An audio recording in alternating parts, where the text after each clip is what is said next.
Gernika antzerki taldearen eskutik azaroaren 8 eta 9 ostiral honetan eta larunbat honetan iluntzeko 7 erdietan El Banco Redondo izeneko antzeslana ikusteko aukera izango da. Esan bezala, bi funtzio izango dira, antzeslan amaterra izango da eta taulaganean, Liseo Antzokian, 32 lagun batuko dituena. Gaztena 10 urteko aktorea eta nagusiena 73 urtekoa. Gernika 1376 antzeslanak Gernika hiribildu modura nola sortu zen kontatzen bazuen, eta Gernika 1882 antzeslanak Gernika eta Lumoren arteko batasuna. Oraingoan, 1910, 1913 eta 1922 urteak eta bertako pasarteak kontatuko dira El Banco Redondo antzeslanaren bitxartez. Jersarleku borobilau, gaur egun Merkurio aldameneko erlojuaren lorategia dagoen lekuan kokatzen zen eta bertan batzen ziren Gernika lumotar kuadrillak gauzak kontatzen.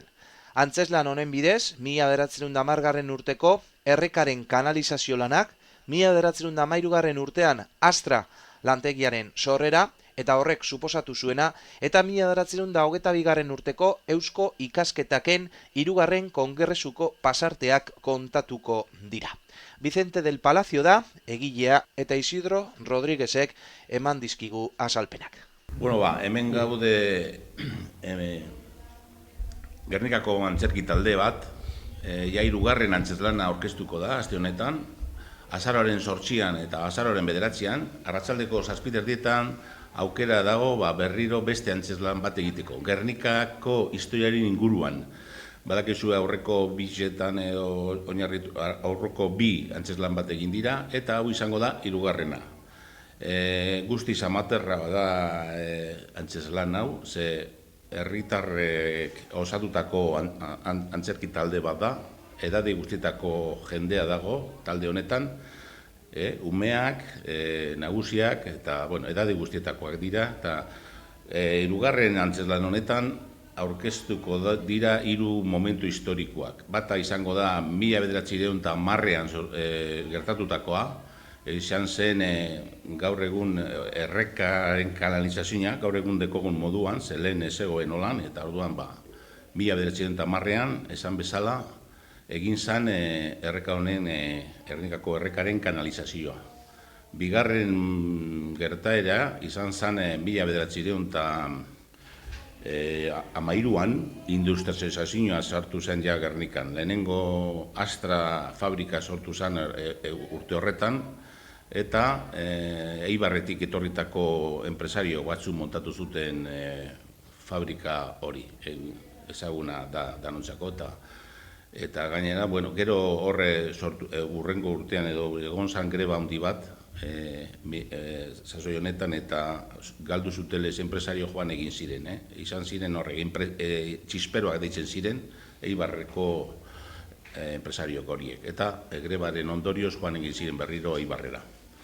Eta 3. gertaera izan zen 1922an, Euskal ikasketaren kongreso bat egin zen Gernikan, 3.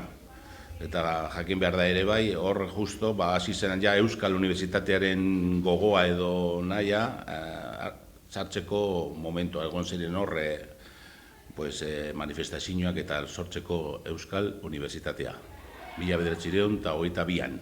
Eta 3 gertaera horren inguruan, egin dana izan da, elkarrizketa batzu sortu, eta horretarako kontatzeko 3 horrek kuadrilla bat, gazte kuadrilla batek kontatuko ditu 3 gertaera horiek, era atsegin batetan, eta hori izango da, garai horretan, antza egon zan Pasilekun, gaur egun erlojua dagoen tokian egon zan banku bat, banku borobil bat, Gaztainondo baten inguruan, oso Gaztainondo ontsa lodia zan, eta orduan egurrezko banku bat egon zan hor, eta esan zen, deitzen zen banku borobila edo. Horregaitik izena, obraren izena da, El Banco Redondo, hori gogoratzeko. Eta kuadrilla horrek egiten duena da, era atsegin horretan, elkarrizketa batzuk, eta horren inguruan egiten da obra guztia, ordu eta erdiko iraupenarekin gutxi gora bera.